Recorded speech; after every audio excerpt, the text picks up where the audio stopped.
Hello, you wonderful people, and welcome to another episode of Super-Fanta-Fi. This being a show that's about TV shows of the supernatural, fantasy, and or science fictional genre. For today's episode, I'm going to talk about the season premiere of Evil, a great season premiere. A lot of really interesting things went down in this episode, so let's break it down. I do appreciate that we're literally picking up immediately after where the season 1 finale ended up. I guess in somewhere in my head, I thought we were going to do a little bit of a time skip, but it's like, nah, it makes sense. After like her hand getting burnt like that, her putting the cross in like a Ziploc bag, I was like, oh, that's interesting.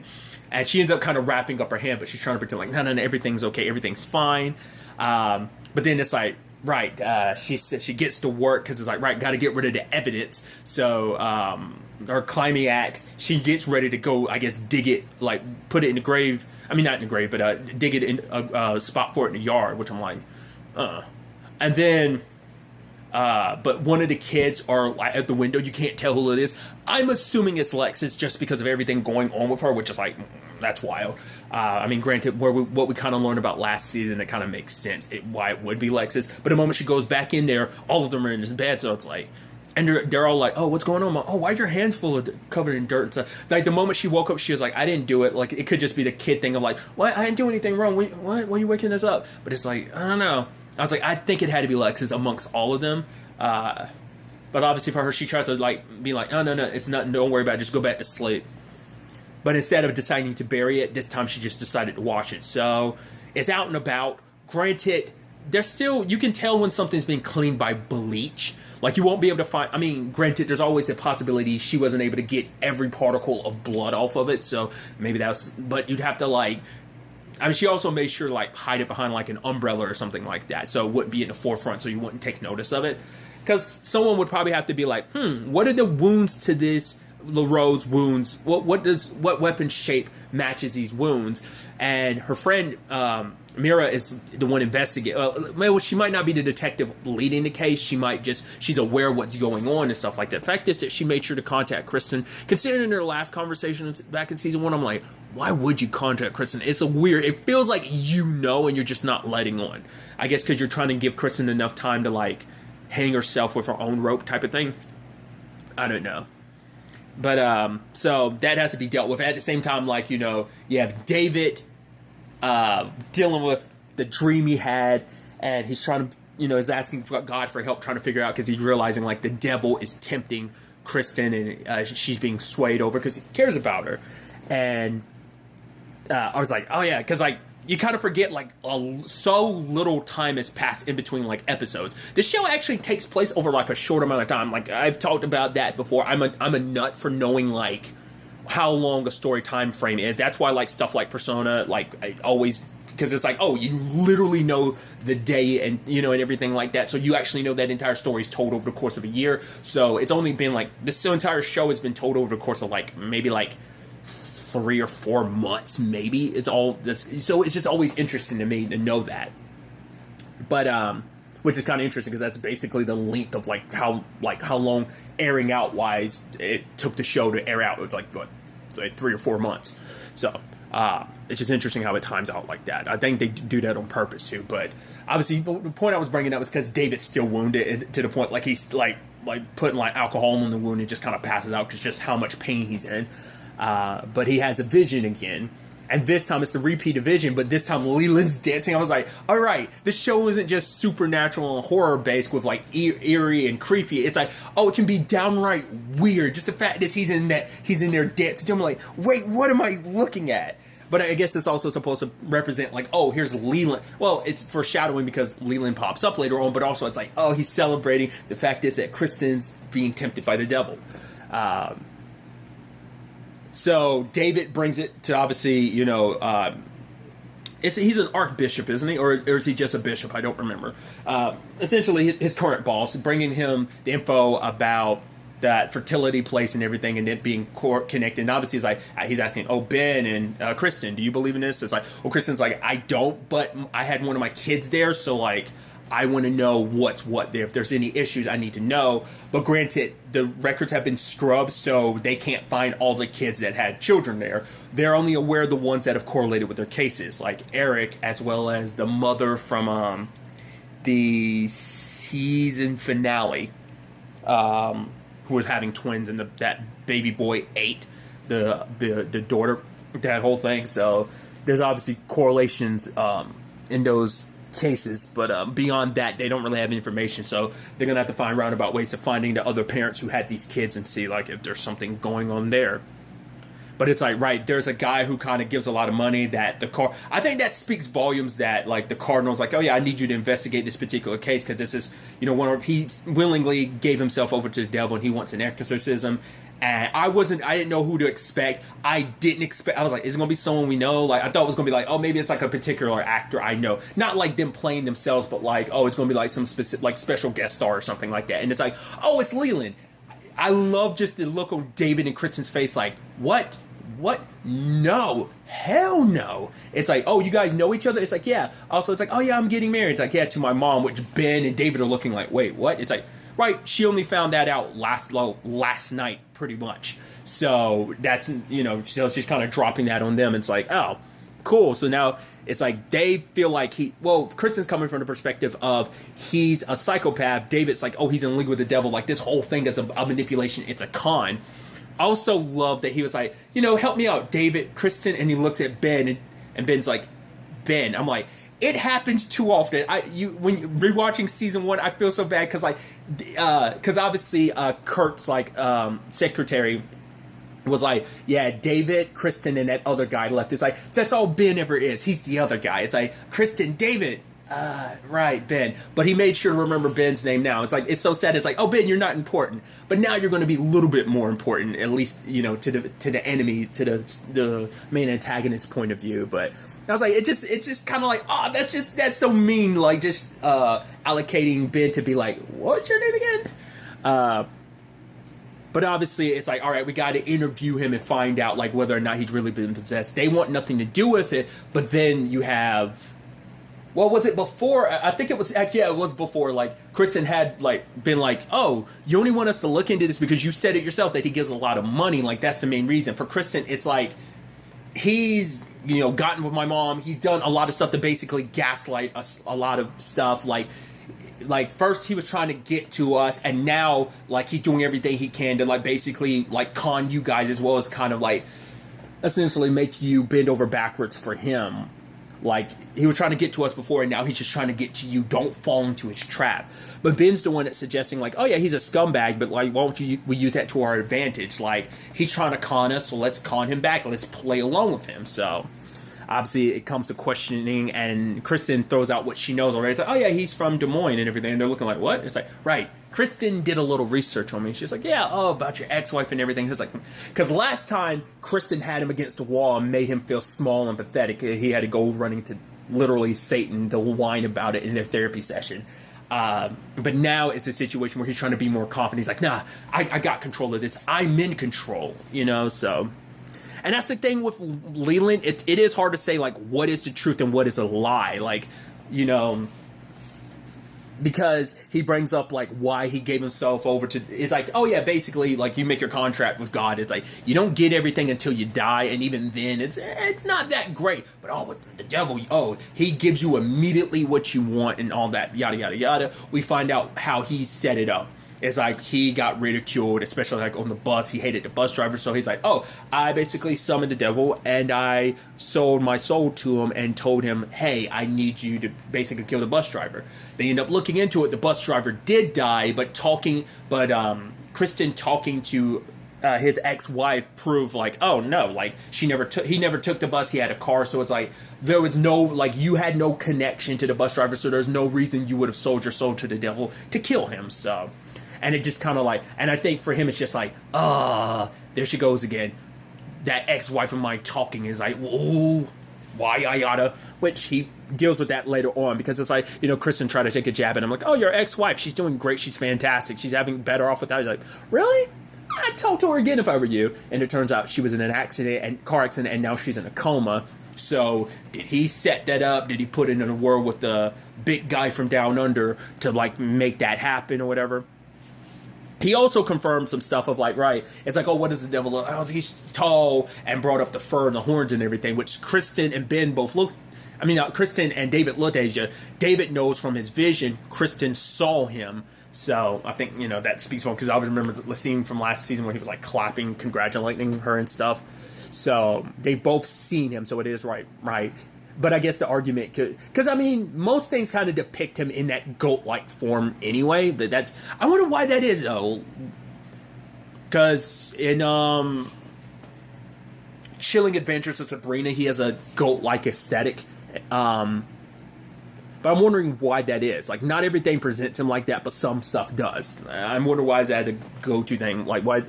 I'm not saying that's how he always is depicted, but some stuff depicts him that way. It's just interesting. But I think for David, now hearing that from Leland is like, right, it kind of confirms I think he needed his visions not to be true, but it's like, if the devil looks like that, then maybe this whole thing about him coming after Kristen and like drawing her closer, there's some truth to it. Maybe it's like, I didn't want to accept that before, but now I'm tiptoeing towards having no choice but to believe that. So I'd also skipped over it too, because Ben earlier in the episode had seen the reports about Orson, and he immediately was thinking, he pieced it together. He's like, yeah, I ran into Kristen the other day, well, literally yesterday, and she had blood on her leg. And so he confronts her about it. It's like, all right, do you have anything you want to talk about? She's like, no, I have no idea what you're talking about. And it's like, yeah, could you check out this, yeah, it was like, it kind of gave me a rash. She didn't say it burned me, it gave me a rash. And it's like, okay, let me see. And she's like, no. Then what is like, oh, because it's like, he's a non-believer, but the fact is that she was reluctant to let him see the cross-shaped wound, because it's like, right, the cross burned me, so she wants to know she wants to believe that there has to be something else to it that isn't just like that there's validity to, like, no, I'm like, maybe the cross trying to say that I'm evil. What really surprised me is when she was talking to Kurt, and she's like, about the patient privilege, confidentiality. I know that sometimes psychiatrists will like leak stories without giving too much information away. That way they can get the results they want of like a very bad person getting it. Because it's like, right, my past crimes is something that keeps between us. Like, the only reason why you should talk to police is if there's a danger of me committing a future crime. So it's like, and he's like, all right, fine, what did you do? You stole something? She's like, I murdered someone. And Kurt was almost like, what? He's laughing about it because he's like, Kristen, come on. And then it's like, oh, well, who'd you murder? It's like, oh yeah, I beat a man. I took my climbing axe and I killed a man. It's Orson. And I'm like, okay.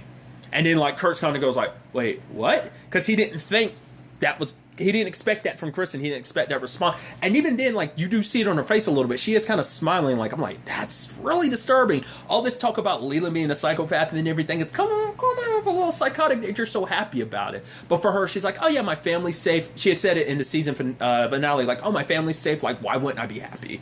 So it's like, how did it happen? Was it in self-defense? It's like, no, I went over to his house. He threatened that he was going to call the police, that I threatened him. And when I get arrested, that he was going to go over there and kill all my kids. So I killed him first. And it's like, huh. It's like, yeah. It's like, well, what would the police be looking for? He's like, nah, they're going to immediately think the wife did. But they're going to not realize that they're going to immediately find out she didn't do it because she was with friends. So she has an alibi. And even I had to pause it. I was like, wait. What? You know that she has an alibi? It's like, yeah, I made sure that she had one beforehand. I'm like, I had to pause it again. I was like, that sounds like premeditated murder. Kurt immediately, after I start playing again, Kurt's like, isn't that premeditated murder? I was like, yes, you planned it out, because it's like, that means you went there with the intention of killing him if you wanted to make sure that his wife had an alibi for it, so she wouldn't go to jail for your crime. Because I guess the justification also, like, right, I'd be helping her, because even she was scared last season, like, oh, my husband's going to kill me. He's going to kill me. He's going to kill, which is sad, because you're the one that was kind of like building up the whole he was possessed defense, but I guess because even you kind of turned against him when you found out the truth. So, but Kristen's kind of like, no, I didn't. Regardless, Kristen's like, I didn't. I mean, I knew it was a possibility I was going to go there to kill him. I'm like, that doesn't make it any better. Like that, whether you fully intended to kill him or whether you just had a thought that if there's a possibility I can kill him. So, and if I do, I want to make sure his wife has an alibi. It still doesn't make that less premeditated than it was because you thought about it.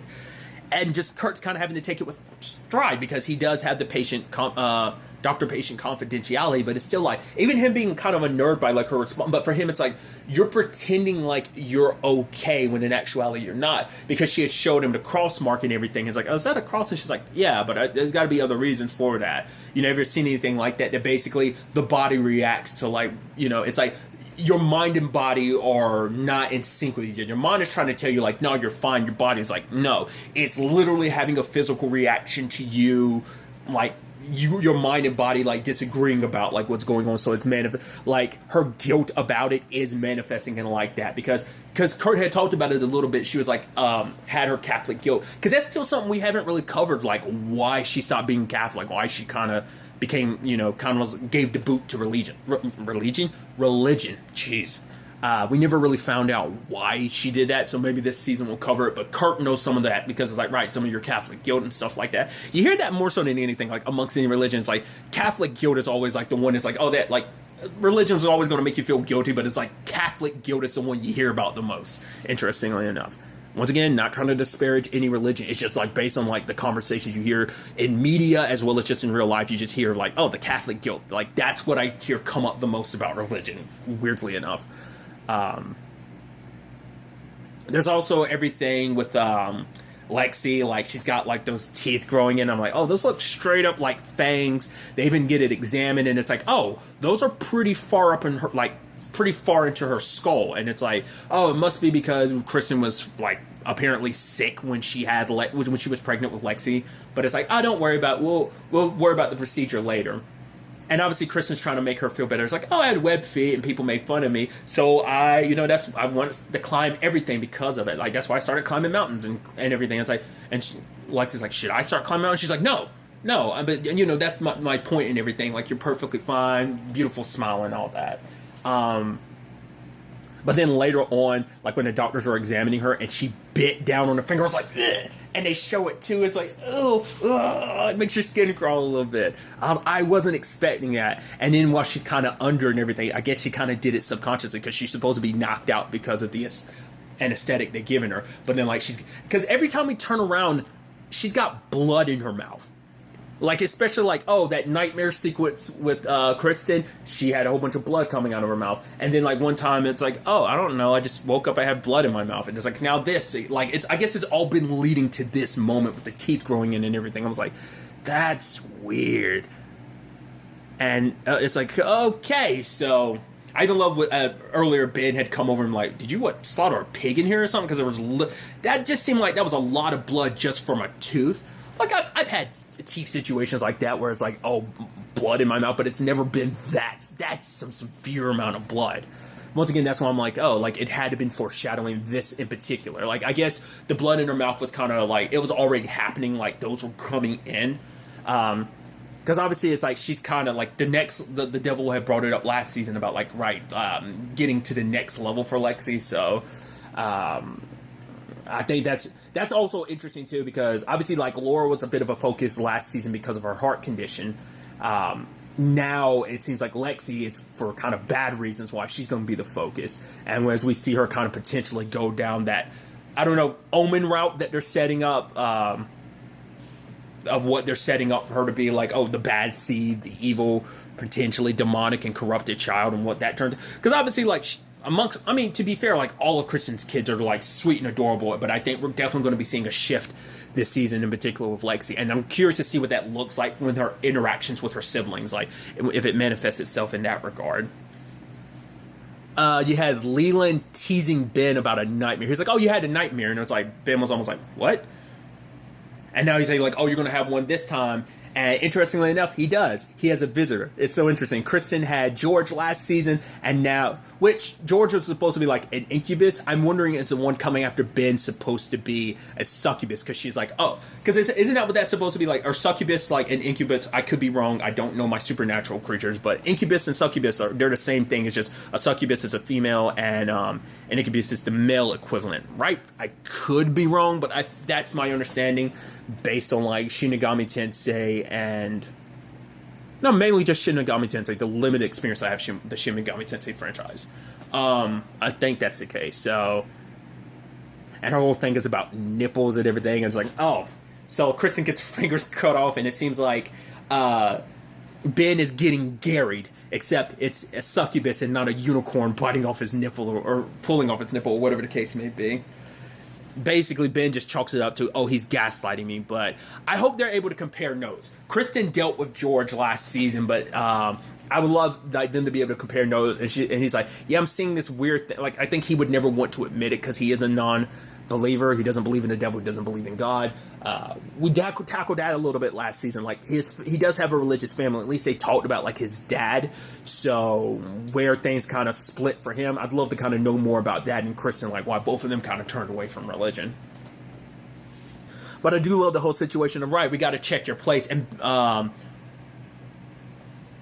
Leland was like, wait, what? That's why I was like, that's so... I don't think he's like the super smart villain that like, he's not being like, oh, like I've concocted his entire plan. It's like, no, I think he's a grunt. He's following orders. So like this, it's like the devil's kind of like, oh, you do this and do that. This is what you should do. Because he was almost... I don't know whether he was playing along with it, being like, oh, like, does he know what they're going to find? Yes or no? I don't know. Like, it could just be like, he could be playing 4D chess where it's like, oh no, please don't. Haha, you're actually playing to my, you've activated my trap card type of thing. Or whether it's just a thing of he's really like, oh shit, I didn't account for you to actually go to my place. Okay. I'm actually surprised they didn't, Cheryl didn't pop up in this. I was just about to say Kristen's mom, but Cheryl, like, I'm surprised. I mean, interestingly enough, the one thing in the closet ended up being that red thing that she wore. And I think when Kristen sees it, I don't know whether it's just a whole association with, like, still the whole Grace thing of, like, yeah, stay away from the color red. But also it's like, she saw her mom, like, last episode, well, the season finale. So maybe that's why she's still like, seeing the red just makes her think about her mom. But, yeah, especially because he's gloating about, like, oh, I'm so in love, and I've won an exorcism, and I want to be good, and stuff like that. I would love that being a thing of later on, like, oh, he just wants us to do the exorcism so he can have control of us. It's like, or, and Ben's throw it out there, maybe there's a third option. Maybe he just wants to be good, and Chris is like, nah, I don't believe that. And Ben's like, yeah, I didn't believe it either. So they do check out his place, but he's made sure to remove anything that could be incriminating or, like, any identifier to who he is. Remove the mirrors. I wonder what's up with that. Maybe it's just kind of like a self-loathing reason why he kind of does that too. But there's like that drawer that has like that singing thing. But then like it turns out like, oh, here's that all those symbols we found. Wait, how did he get it? My mom most likely took pictures for me, but he's already like been drawing all this stuff on it. Like he's he's got things written in so many different languages.